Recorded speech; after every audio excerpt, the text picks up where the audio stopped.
This video is sponsored by AlphaDraft, where you can play fantasy sports games such as Counter-Strike Global Offensive, League of Legends, and others, Dota 2, etc. They produce podcasts that I do for them in League of Legends and CSGO, both called By the Numbers. The CSGO one's with Richard Lewis, and that's pretty much just a general podcast about the scene, opinions and stuff. Then I do a podcast By the Numbers with Monte Cristo for League of Legends, and that's specifically based around the statistics and how to play fantasy and the expert advice on which players to pick and what the matchups are going to be like. So if you want to support those, if you're interested in those, check the description box below. Now for both CSGO and League of Legends, bearing in mind CSGO, one thing that makes it different from past versions of Counter-Strike is it has matchmaking, essentially sort of a solo queue like you have in League of Legends. In both of these games where people themselves are playing as part of a team but made up of other people, that the system, the solo queue system, the MMR rank has decided around their level, we all know so many people in this system refuse to believe that they're in the correct bracket of elo or correct rank, and they think the people around them are idiots, and they think that there's people above that they're just as good as, and that something's holding them back, and inevitably they logically come to the conclusion that it has to be their teammates who are holding them back. Their teammates are fucking up, or there's something going wrong here. And so it leads to the famous concept about elo hell, which is best described by paraphrasing a great witty comment about traffic. There's a famous quote that says, "You aren't in traffic, you are traffic." And the concept is, don't just look at what others are doing when you're driving, look at the problems that happen, look at all these things that go on, and then just assume it's all external and that you're doing everything right, or you're doing things mostly right, and if everyone else is the idiot, everyone else is doing anything wrong, and now you're stuck in traffic because of them. Because actually when you acknowledge that you might play some part in it, look at your own behavior, try and rationalize things that you think are okay because of a situation and a reason, an excuse you know, and apply it externally to others, and you'll suddenly find out, perhaps in the case of the traffic one, you make mistakes and you do problems, and actually everyone else is doing similar sorts of things, and it'll seem more reasonable then, and you'll be in a position then to improve your own situation and be in a less overall problematic situation. So likewise, when you apply it to solo queue or to matchmaking, there's a great quote, a Mark Twain quote, that I've heard quoted many times when talking about the issue of playing with teammates who are worse than you or playing opponents who are worse than you. And people love to quote it, and it's a brilliant quote. It goes like this. You've probably heard the first part of it, but people often haven't heard the second part where it's exploded. It goes, "The best swordsman in the world doesn't need to fear the second best swordsman in the world. No, the person for him to fear, to be afraid of, is some ignorant antagonist who has never had a sword in his hand before. He doesn't do the thing he ought to do, and so the expert isn't prepared for him. He does the thing he ought not to do, and often it catches the expert out and ends him on the spot." Now again, the problem here with how this is presented is, in isolation, that's a brilliant comment. If you are one of the elite people, one of the best at something, that's exactly analogous. Well, that's a very good analogy, basically, because the best person at the top level, there's essentially a meta game in any field. And part of how you get to the top is often that not only do you have talent, but you've refined that talent using technique, using correct decision making of what are going to be the most efficient, most effective ways to use this talent, what styles combat those styles. And you have this whole meta game and kind of hierarchy of knowledge and progression that you've been through to become the best, so that the people you will battle, if you battle other people at your level, your peer group, they might beat you. You should beat them since you're better than them in general, but there'll be a logic to how you lose, to why you win. At all times it will make sense, and even if the opponent does something where they beat you, you'll understand why they did, because they'll still be doing moves that are essentially correct in some sense, or effective or efficient. But if you battle someone who doesn't have any experience, just by not knowing the basics of the best things, he could do something very strange, which is actually quite poor, a terrible positioning choice, or the wrong time to attack that leaves him totally open. But because you can't anticipate it, because you have no idea essentially what his knowledge is, and he doesn't understand the correct ones, he could accidentally pick something which in that moment could be the correct counter or could defeat you. We can all understand this concept. The problem is, when I see most people quote that particular quote, a direct implication is that in this particular scenario, they are the master swordsman, and it's the other people around their level that are the amateur swordsman, you know, the idiot who doesn't know what he's doing, and they're doing just weird shit that's bad and doesn't make sense, and that's what's beating this expert swordsman. And in this particular case, keeping them down in their elo, keeping their matchmaking rank down, and this is the bullshit, because they're constantly surrounded by these people. I mean, first and foremost, yes, at all levels, that that kind of like theory will apply. There will be kind of times that happens, just as there will occasionally be people who are just bad, who are in rank slightly higher than they are temporarily, who will do these things that don't make any sense.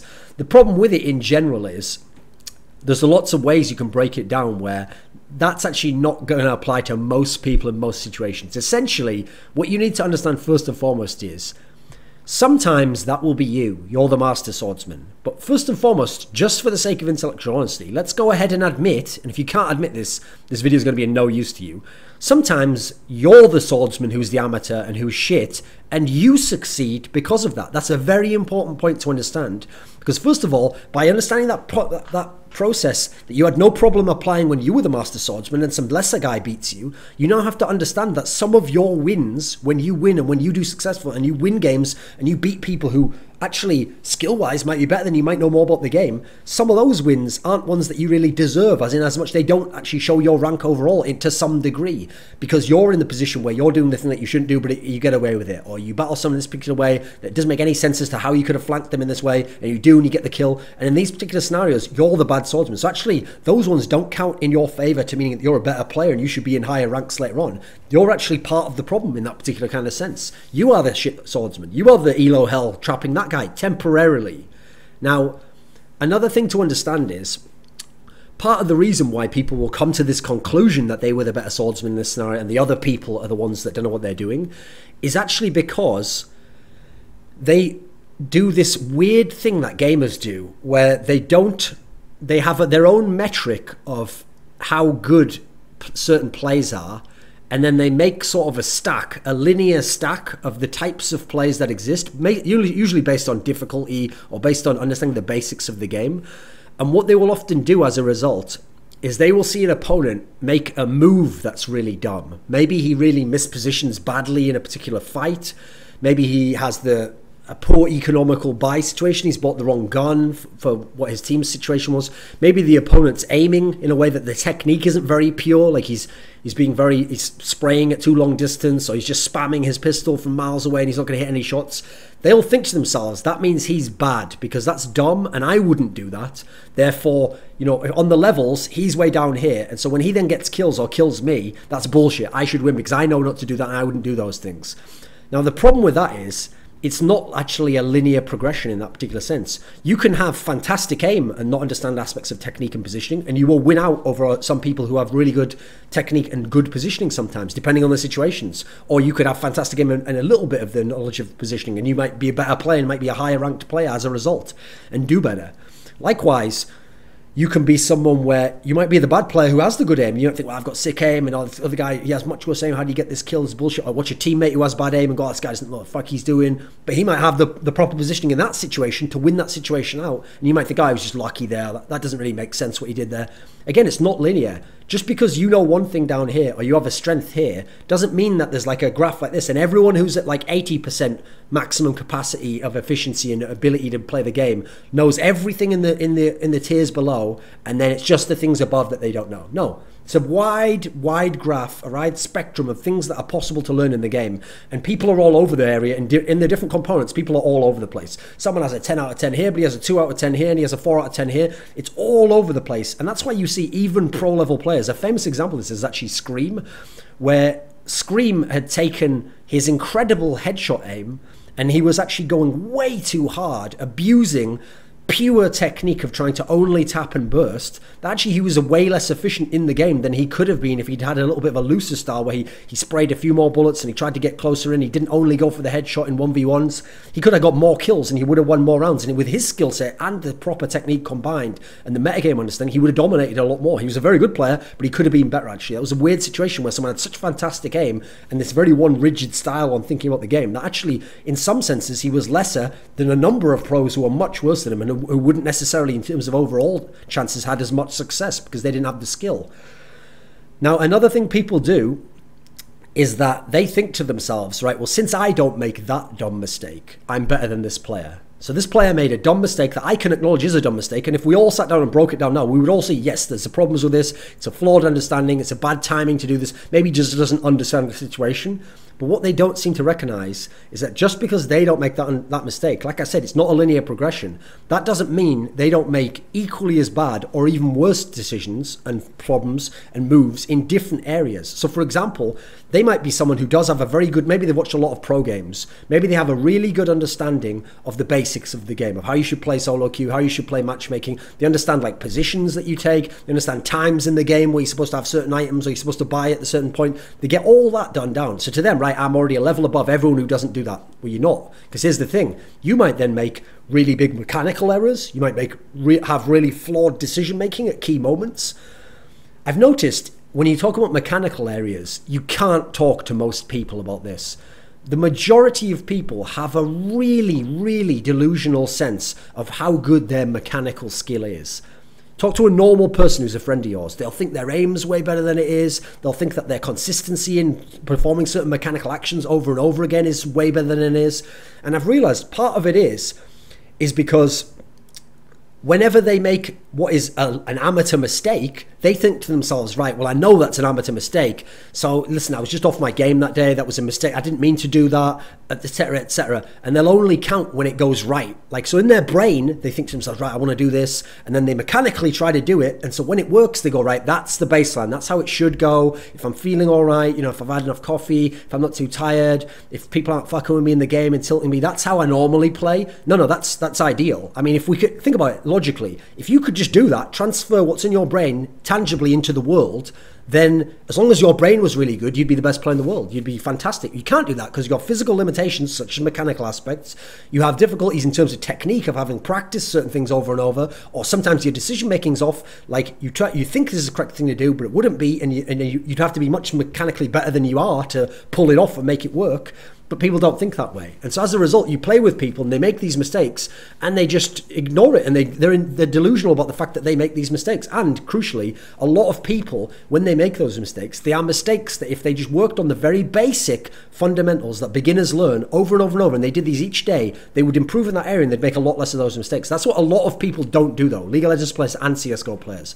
Once they've learned a certain aspect, they think to themselves, knowledge is something that you acquire, like building up money in a bank. And you go, right, well, I've got that now. So I can just put that over there. I don't ever have to worry about that again. It's more like you put the money in the bank and then it gets taken away. Say there's like an interest value in your bank, well, I guess like a taxation in your bank that goes down every day, decay, okay. You have to keep building it up to keep it up to that high level. You have to maintain, you have to push it to go higher. It's a constant battle to do so, to maintain it.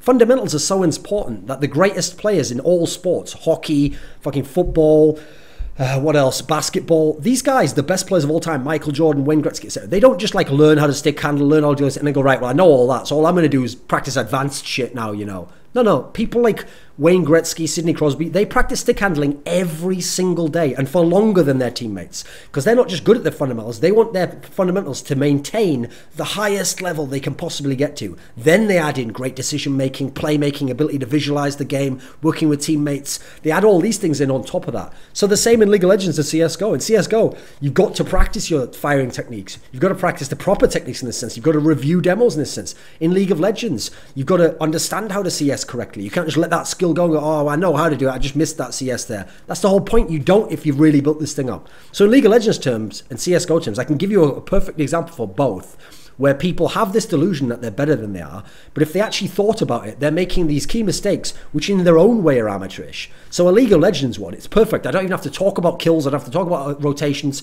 Let's just go to CSing, which is where you kill the creeps. So you're just playing versus the fucking computer, killing the creeps, something you can practice in bot servers, but most people don't do, even though there are pros who still practice in bot servers to maintain this quality. So you practice there, and that means in the real game, ideally we want to be having a certain amount of CS at 10 minutes. There's a certain mark of where you want to be, especially on certain champions, depending on how difficult it is to use the abilities to farm as well. You should know roughly the amount that like good players are at, and you should be keeping track of this. And every game, that should be a fundamental aspect you've worked on so that you're hitting similar sort of numbers. Now you talk to someone who you know who plays League of Legends, and if you ask them, well, why at 10 minutes did you have this few CS? You know, the amount should be this much every minute, this much in 10 minutes, okay? And they'll be like, oh yeah, well, I mean, the jungler came to my lane and you know, like I just missed a few and stuff. And it's like, no, that's actually one of the easiest fundamental aspects. One of the few areas, because of the way the computer controls the minions, where you can just work on it, practice it, maintain your skill, build on your skill, develop, and get as good as you can almost get at that in isolation. Yet the majority of players outside of the absolute top tiers are not that good at farming in general. They're really haphazard, really depends not just on the champion that they've got, but on who the fuck the other enemy's champion is, and then they don't know the matchups so well or when to use the abilities to farm. They're off on very basic fundamental things here. And so the reason they don't know they are is because when they make the small mistake of missing that minion or using an ability too early on this one that kills a second one without being a last hit, I guess that doesn't make sense, does it? You know what I mean. It makes it go super low and then the other minion kills it. In these sorts of scenarios, because they're writing it off as that's just now a mistake, but it's not really a mistake, you know, it's just a fluke. They're not working on it. In CSGO terms, one of the best ones is AWPing. You see people where they miss certain AWP shots reasonably often, but because it's an easy AWP shot and later on in the game they hit a hard AWP shot, again they think it's a linear progression. If I hit hard shots at all reasonably often, that means I'm that good a player. I'm an 8 out of 10 AWPer. Well, are you missing like 5 out of 10 AWP shots on like a 40% of the time, a semi-reasonable basis? If you are, that's not that, oh, I was concentrating for that one and I was distracted for this one. No. Overall, we have to take the average of all the AWP shots you hit. You don't get to count only the hard ones you hit. Because actually, in the CS terms, that's where people I notice fall into the flaw of some people want to have super high sensitivity. And the reason why they want super high is because you're going to hit certain crazy reflex shots that you can't hit when you're on the super low sensitivity as often. But you maybe won't be as consistent when you do that. Meanwhile, you go down to the consistent one, you might hit a lot of the very basic ones very often. Now, you can't hit the super hard ones unless you're some godlike AWPer. So again, this is areas where the problem isn't even what people are doing. It's their perspective on how this is happening. What's happening here? Is this a mistake? Is this something I'm making consistently? They're not keeping track of it. They don't know that it is. So I'll give you an example, okay, of how there's a problem in terms of judging other people's play and judging your own play. So when you judge your own play, I've described a lot of the problems there is that you know your own excuses, you know their own circumstances that might be extenuating that someone who isn't you wouldn't be able to see just in the server. They wouldn't know that you were thinking about something else before, you just feel like you're distracted, or the enemy told you something and so you did the wrong thing here, or that, I normally hit those shots. They wouldn't know that. They'd have to just judge you in isolation and go, right, well, you're just bad then, he just misses that. That's what you do to other people. That's why you think you're in elo hell. The problem in this particular scenario is that what players are doing, I'll give you an analogy from life, okay? So imagine someone wakes up and his alarm had gone off and he rolled over and tapped it off. And so now when he wakes up, all of a sudden he's like, well, what time is it? And it's 10 past 9 and he has to be at work at 9. And now it's a really important day because he knows his boss is going to come in at 20 past 9 and have a meeting with him. And he's been late 2 times this month already. And so he's like, oh, fuck, I really even set my alarm there. And I don't know what's going on. So he gets ready really quickly. He gets his stuff on. He quickly has a cup of coffee. He runs out the door and he's like, right, I've just got to get there as fast as I can. This is super important. So he's rushing through traffic. Someone behind him's not giving enough space, so it's like really difficult. It's all locked in as they go along. The car's still moving, so an opening. He sees an opening starting to approach. The right. I've got to like go into the other lane now. Hope that's going faster and get over. So he swerves over to go in there. But as he's going over, someone behind him beeps a horn, and he just quickly looks around. And as he's looking around, he just almost clips another car, but he doesn't. And then at that point, he goes on, and we're in the car that's 2 back on the lane he's coming into.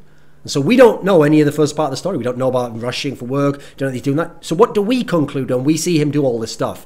Right? We conclude here. What's this idiot doing? He doesn't even know. Like this lane's going to go here, and the lanes are going to merge up further up, and we're already here. And there's someone right behind him. You can't just merge like that. You don't just go, oh, I wonder what this guy's problems were. Maybe there's some issues. You go, this guy's an idiot. He's irresponsible. He thinks basically what we do is we imagine not only is there no possible conceivable explanation that's reasonable as to why he might have done this as a genuine mistake and might know better, we assume this is him driving at his best, making decisions about everything that happens. He's in complete control of everything, and he's chosen this as the best course of action, and he's executing it to the maximum of his capabilities. You can see how that's ridiculous from our perspective, but that's what people are doing to other people when they play these games. And so every little mistake from the other person, they're like, this guy's a fucking idiot. Why is he doing that? Everyone knows not to do that. When they themselves make the same mistake that everyone knows not to do, do, and it's a minor mistake, maybe isn't even that big a deal, and then they might do something better later, so they think, see, I am good in that sense. They never assign it like that, like, what am I doing? I'm making mistakes, everyone. I'm an idiot. No, because you have the reasoning why, so it's not a problem to you. And so as a result, a lot of people, fortunately, wipe that part of the slate clean up. Well, that wasn't meant to be. Now, when I did it properly, yeah, that's how I really play in that particular side. Even though, by the way, sometimes that will be luck, as I referenced at the beginning there. There's also... So, okay, let me think about this. So aside from just assuming other people are idiots, it's also, in relation to what they're doing, keeping track of your own flaws. So I'll give you an example, okay. If you ever want to diet, if you ever want to lose weight, the simplest way is to go the calorific counting method, okay. You just count the calories you take in each day. You use an online calculator to calculate based on height, weight, and like how sedentary you are, how much you move around, roughly what your maintenance value is. Then you figure out a reasonable amount. So say my maintenance value is 2,000 calories. Then if I want to consistently lose weight and lose a couple of pounds every few weeks, then I'm probably going to do something. Okay, maintenance weight is 2,000. I'm going to go for 1,700 calories every day. Doesn't sound like a big deal, right? Only 300 calories less. People who don't count the calories and don't use a scale to weigh their food to get accurate calories to count will just eyeball it, and they'll go, right, well, that's roughly like, what, 375, just say 300, and this is a bowl of rice, like, you know, they haven't counted out what a bowl is supposed to be, so they're just like, half of it could be as much or could be twice as much. They're like, it's in the same region anyway. And what they'll end up doing is, those people, if you ever see them try this, usually don't lose weight, sometimes gain weight, or sometimes just don't lose any weight at all and stay at the same amount. That's because in their mind, they might be trying to do this properly. They might know the concept that I just said. They might know, I need to get 1,700 calories. So in their mind, roughly in their head, they're like, right, I had a banana earlier, that's 100. I had 2 eggs, 150. Well, what was that steak? Let's say 350. They add it all up, and in their mind, they're like, yeah, it's about 1,700, 1,800. Oh, that's fair. What they don't realize is, even just missing off little 50s, that could add up to 250, 300 extra a day, or all the little 50s he missed. Well, there we go. 250, if we're at 1,800, we're actually now over the 2,000. Likewise, if we're just eyeballing the amounts, or we even know what the calories are for a certain thing, but we didn't weigh the amount, so as a result, we only know for like this amount, and we're just eyeballing that is the right amount. If we're slightly over again, that's all going to add up through the day. And then there's the things you just forget. You forget you had the banana really early in the day. You remember the breakfast, you remember the... Because you forget the banana, there's the 100 extra that you don't know, and you think you got to your 1,800, 1,700, and then maybe you're even like, I can treat myself a little bit. You get to 1,900, you're like, I'm still at 100 under. Well, you already had the banana before. Maybe you miscounted something slightly, and now you're over again. Now you're gaining weight potentially again. So you can see how this logical process is what's going on here in terms of people when they're making these mistakes. They're not understanding other people's situation. They're actually not understanding their own as well, though. That's the key thing. The other people aren't idiots. Or, if the other people are idiots, you're an idiot. So you aren't an idiot. We know you aren't. You know why you're making mistakes. Hopefully you start to acknowledge that. So the other people aren't idiots either to the same degree, are they? There's also the fact that, forget mechanics. Now let's talk about decision making. So in terms of decision making, this is a very important concept to understand. Just because you know or understand something doesn't mean you can execute it in the game, or that you don't make mistakes yourself and fuck up. So for example, again, it's not linear. You might understand that in this matchup, this champion wins. You might understand in matchmaking in CSGO that in these positions, I've got a superior position to the other guy. That doesn't mean just because you know in a vacuum with perfect players in both scenarios that that's the better situation, that you could execute it in game. You might take that position up, fuck it up and lose. And actually for you and your skill set, it might be better to be slightly closer to the enemy, or to just hide from the enemy and not take what's a favourable angle otherwise. Or in League of Legends, to just play very safe in that matchup, even though you're supposed to win that matchup. You might not be able to execute it in that sense. So again, you might not be able to do so. Likewise, just because you know that, and you know that, right, I'm supposed to do this, doesn't mean that then you don't make other mistakes that are much more amateurish than knowing that. You might have high-level knowledge here, metagame knowledge of the top level of pros, but you might be making fundamental mistakes that the other guy who doesn't know fuck all about pros, doesn't watch pro games, knows because he's played the game enough and through trial and error and reading guides, he's improved on that area. Just because you know something that seems like the highest level pros know, it doesn't mean it's better necessarily than some other information, especially not if you don't have the other information and you're not doing that correctly. Likewise, in terms of not being able to execute it, you can't only judge what is good, what is bad. I mean, these are bad, negative. These are terrible terms anyway. It should be like efficient, effective. You can't judge those things without the context of who you are, your skill set, and what you can do. Also, there is a huge difference between before the game knowing these things, then in the game having it built into your rhythm so that you do those things. That's part of why people can't execute it. Before the game, they tell you, yeah, in this match I'm supposed to do this. You watch them play the matchup, like I'll give you a League of Legends example. They're playing like Vayne into something, and you go like, right, what do you know about Vayne? And before they'd be like hyper carry, you know, like I should be like play safe early on, survive laning phase, and I'm going to carry later on. Then you watch them play, and they're just going balls deep for like 40, 60, 50, 50 chances for fights, and you're like, well, I do at the moment. Like, if you just play safe, you get the farm, you'll be able to wreck him when you get this one item soon. They'll still do it in the game. Likewise, the person beforehand would tell you, like, if they were watching their opponent, say their teammates, they're dead in CSGO, and they're watching their teammate play, they'd be like, you idiot, why didn't you save here? And then when they're in that situation, they go for the peek, or they try to get the jump on the guy, give him a surprise aspect. They don't do the same thing that they thought they could. Likewise, after the fact, once you've done something wrong, just because you can then acknowledge, right, that was wrong, I know why it was wrong this way, that's not it. That's not the end of the story. You don't just go, right, because I knew it was wrong, next time I won't make the mistake. Well, no, what happened is, same process happened now. Next time after you make the mistake, you'll go, yeah, but see, I know that's wrong, I knew before it was wrong, but now I did it, yeah, I'll never do that again. No, you have to now work on that actively. You have to know, in fact, you're telling yourself you don't know that. That's why you're making that mistake. Likewise, people who can figure out what happens after the fact, well, you have, in theory, after the fact, especially after the game, you have unlimited time to figure it out. You can sit forever with a replay, you can write it down, you can do calculations like, oh, I could have never killed him at this all in at this point. You can do all that stuff. Point is, in the game, you can't do that, can you? So it doesn't matter how great that knowledge in that sense. In the game, you don't have that knowledge out there. Pretend you don't have it. Pretend you don't know that. You only know what you can do and execute now in the game. It doesn't matter if after the fact you could do that, because you have to be fair to the other person playing the game. If they're in the game, you can't now expect them to do and know and execute something you can't yourself, except when you have unlimited time to do so, when you're outside of the game, etc.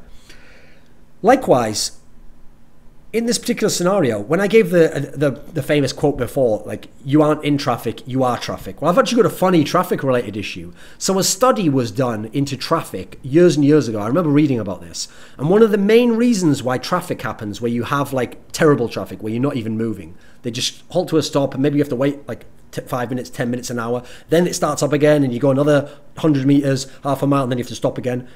One of the things that causes that, supposedly, from what I read, is not actually just stuff like a crash or someone or the lanes not being enough. It's actually that when people drive, there's a certain distance you're supposed to keep. I don't know the exact distance. I'm not a driver, but I think it's something like, is it like 5 meters or 10 meters to the car in front of you? You're supposed to maintain this distance when driving, and this is like proper technique of driving, and everyone should do it no matter what. Maintain the 10 meters or whatever.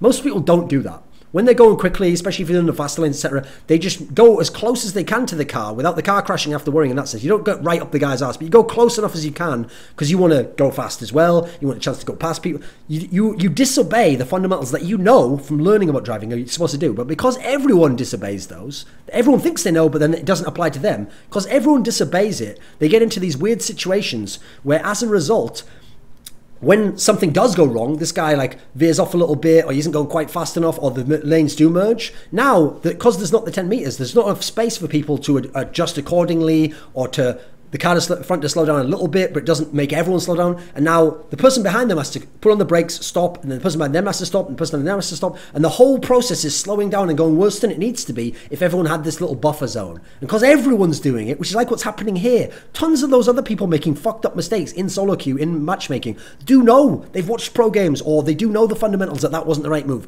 But in the moment, they don't do it correctly. And the way that we're assigning as though they're the idiot, well, look at ourselves. We're not doing everything fundamentally correct. We're ignoring the basic fundamentals, aren't we? Also, as a last topic, one of the worst theories people have as to why they're in ELO hell is always the placement match. And I want to make a very key point about this.